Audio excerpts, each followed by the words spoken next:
Fala pessoal, Rodrigo Vilhena na área aqui para mais um vídeo, reagindo figurinha carimbada aí do canal, o Marcel Van Hatten, deputado extremamente opositor e crítico do governo federal e de toda essa bagunça que a gente está vendo aí em relação aos três poderes e digamos assim, indefinição, né, que os três poderes estão tendo e de saber o que cada um tem que fazer. Quer dizer, o STF, ele não sabe o que tem que fazer, faz o que quiser e os três poderes não falam nada, né, no caso o legislativo, que é quem teria poder de barrar esses excessos de autoridade do Supremo.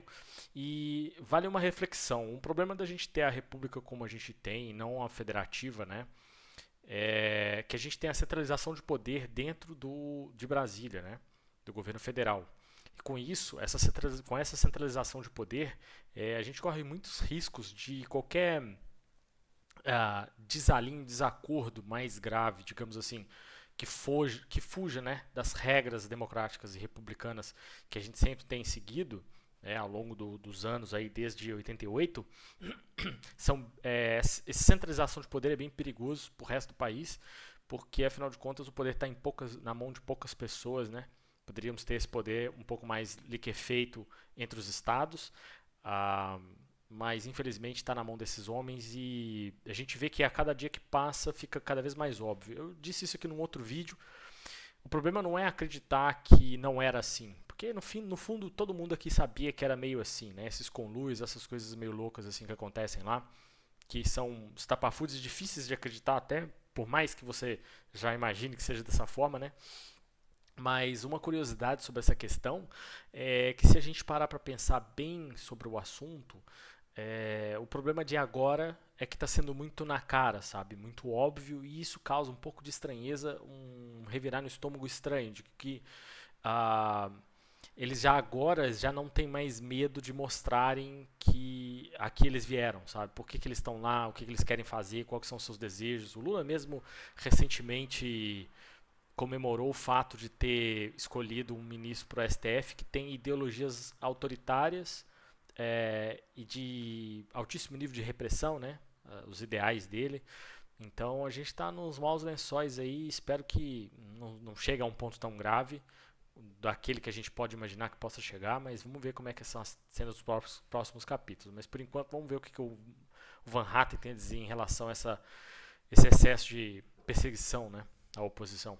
Silvio e a Ana Paula nos acompanham e aqueles que estão nos assistindo online. Milhares de pessoas, aliás, parabéns pelo programa. Obrigada. E Rodrigo Pacheco, em relação às últimas operações da Polícia Federal envolvendo dois deputados, o líder da oposição, Carlos Jordi, e também o deputado Alexandre Ramagem, operações que envolveram gabinetes desses deputados, e até o momento nós não tivemos uma reação, uma resposta dos presidentes das casas legislativas. Gostaria da sua avaliação, como é que está nos bastidores, o que os deputados têm falado em relação à não reação, à inação de Rodrigo Pacheco e Arthur Lira em relação a essas operações? Olha, Paulo, na oposição a indignação é total, né? Temos feito pressão, a maioria de bastidor, eu publicamente, inclusive, já me manifestei a respeito desse silêncio de Arthur Lira e de Rodrigo Pacheco. Um silêncio, aliás, que não se coaduna com a defesa que costumam fazer da casa e da prerrogativa dos parlamentares quando os acusados que sofrem busca e apreensão são corruptos, cometem outros crimes.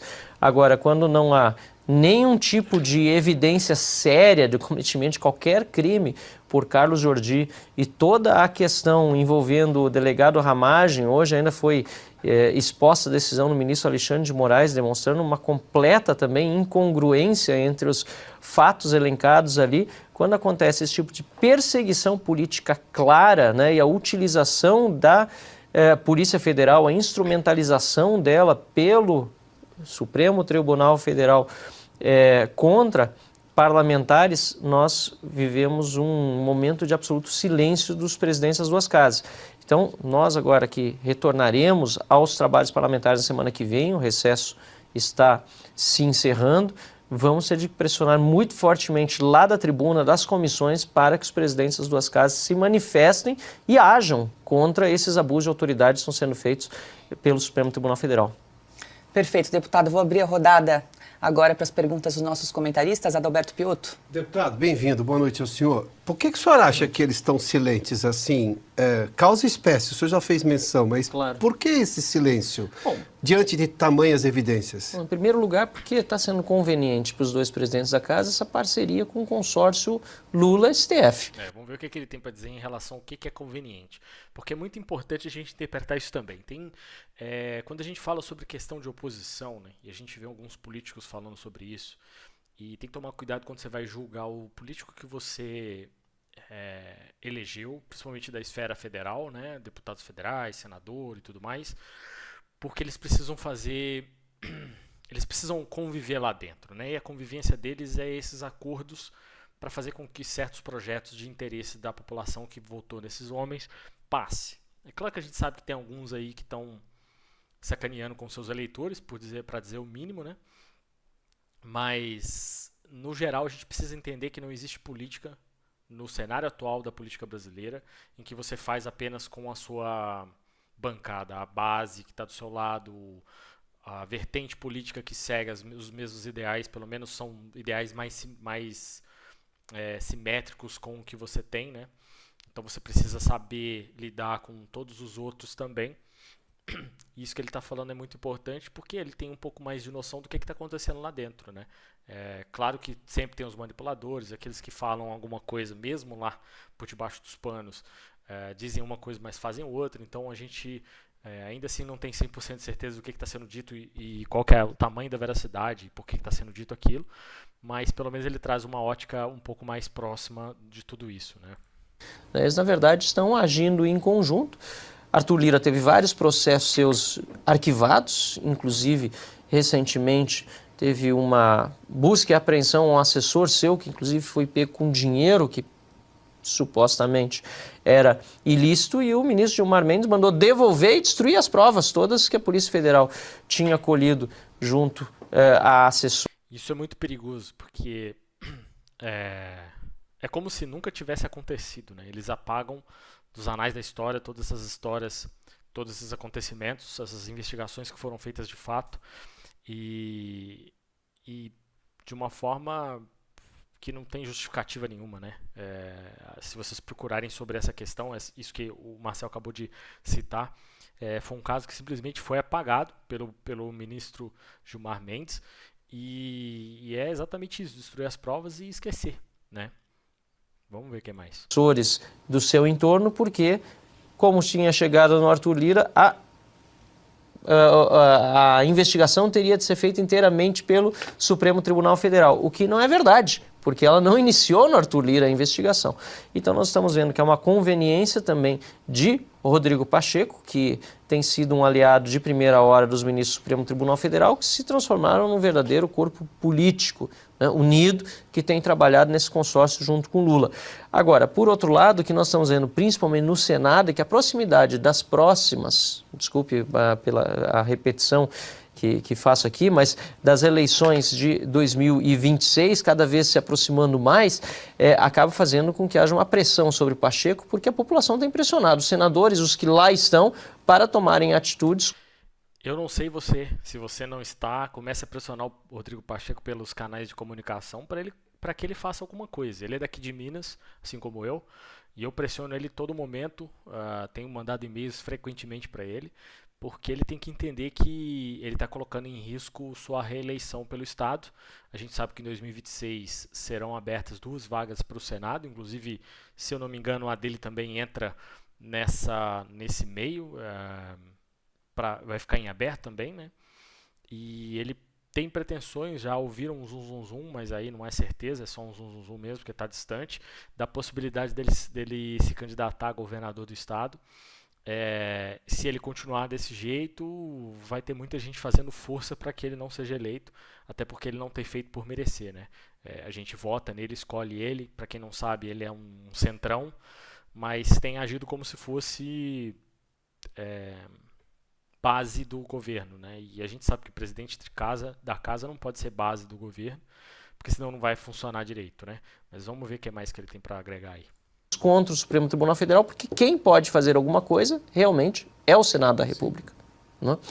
Então, eu imagino que essa reação que está vindo da base, né, da população, essa indignação enorme, tem contribuído, inclusive, para que algumas medidas comecem a andar. O Senado da República já tratou das decisões monocráticas, agora paradas na Câmara dos Deputados, depende do Arthur Lira instalar a comissão especial e deve haver pressão nesse sentido. E acho que outro tema muito importante que a oposição já elencou como prioritário na semana passada, quando tivemos reunião, é o fim do foro privilegiado, né, para tirar deputados e senadores do STF e acabar com essa promiscuidade que há hoje entre os poderes. Isso é muito importante. Eu trouxe um vídeo ainda hoje, né, mais cedo, sobre esse assunto do fim do foro privilegiado, a possibilidade disso acontecer. Me preocupa muito o momento, né? Eu sempre advoguei para que isso acontecesse. Eu nunca concordei com o fato do foro privilegiado existir. Existe uma justificativa muito fraca dentro da legalidade, né, dentro do judiciário, do legislativo, do porquê que existe isso. Não é protegendo a pessoa, mas a função. Para evitar perseguições de varas de juízes menores e tudo mais, de comarcas de outros dos estados. E, na verdade, a gente sabe que não é para isso que sempre foi utilizado. O foro privilegiado sempre foi um privilégio, como diz o próprio nome, né? Se não fosse um privilégio, não chamaria privilegiado. Essa que é a verdade. O português ele é muito sincero, não tem como a gente tentar enganar as pessoas com o português. E aí, o foro privilegiado sempre foi utilizado como um privilégio, a gente muito bem sabe disso. Isso que ele acabou de citar, por exemplo, este exemplo da investigação envolvendo um dos assessores do Lira, né, do Arthur Lira, presidente da Câmara dos Deputados atualmente, deixa isso bem claro, né? A questão do foro privilegiado. Então ele pode utilizar dessa, lógico que ele não utilizou dessa premissa, porque estava chegando nele, ele poderia utilizar daí para frente, né? Na verdade já é automático, né? Só o Supremo Tribunal faria isso. Então eles já sabem que eles já chegam lá, a primeira das coisas que eles têm que fazer é beijar a mão do rei, né? Dos reis, no caso são 11, pedir permissão e pedir licença painho para poder entrar. E nesse caso aí eles acabam ficando à mercê também do STF, das decisões dele, meio que levantar o dedo e falar, olha, você não pode falar nada contra mim, senão você está ferrado. E no caso do Senado é pior ainda, porque o Senado deveria ser a casa responsável em lidar em relação ao Supremo Tribunal Federal diretamente, né? E o que acaba acontecendo é que nessa questão do Supremo Tribunal Federal e o Senado, né, esse relacionamento entre eles é ainda mais promíscuo pela questão de o Senado ter a responsabilidade de julgar os atos do STF e o STF julgar os atos do Senado. Então fica um conflito de interesses, né, que nunca funcionou no final das contas. E o problema não é os três poderes, né, a existência dos três poderes faz bastante sentido. E aí começa a se tornar outros problemas, que na verdade é a centralização de poder federativo. Na verdade, a centralização dos poderes não deveria existir, deveria liquefazer entre os estados, porque assim os estados teriam poder de poder julgar os senadores, o STF, né, e todo esse pessoal. Afinal de contas, eles estão lá subservientes daqueles que produzem valor, que são os estados, né? Na verdade, as cidades produzem valor e o Estado gerencia as cidades, e aí a gente tem a União, mais uma camada, e a gente cria toda essa burocracia excessiva no Brasil por conta disso, dessa centralização no governo federal. Não só por conta disso, mas também por isso, né? Então, para fechar o vídeo aqui, eu acho que o Marcel Van Hatten está falando coisas bem interessantes aqui para a gente entender, e o final dessa história vai ser o fim do foro privilegiado. Vamos ver se isso vai funcionar, porque uma das minhas preocupações é que o momento atual do judiciário é ruim, porque o judiciário está viciado, né, nos termos em que todos os juízes e desembargadores, né, eles têm medo do STF, porque o STF pode tomar decisões sobre eles, né, assim como o STJ, que a gente sabe que o STJ tem andado com o STF, sempre andou, né, a gente imagina que seja assim também, por causa da proximidade política que todos esses grupos têm, né, principalmente os grupos judiciários, que deveriam ser apolíticos na sua função. Então a gente está numa situação bem perigosa aí no Brasil, né? Espero que não piore e que a gente tome rumo. Vamos ver, né? A gente tem sempre que esperar o melhor, mas é isso. Eleições esse ano aí, 2024, já sabe, escolha bem seu vereador, seu prefeito também. Tamo junto. É isso, meu nome é Rodrigo Vilhena, se inscreve aí no canal, compartilha com seus amigos aí, dá aquela força pra mim. Valeu!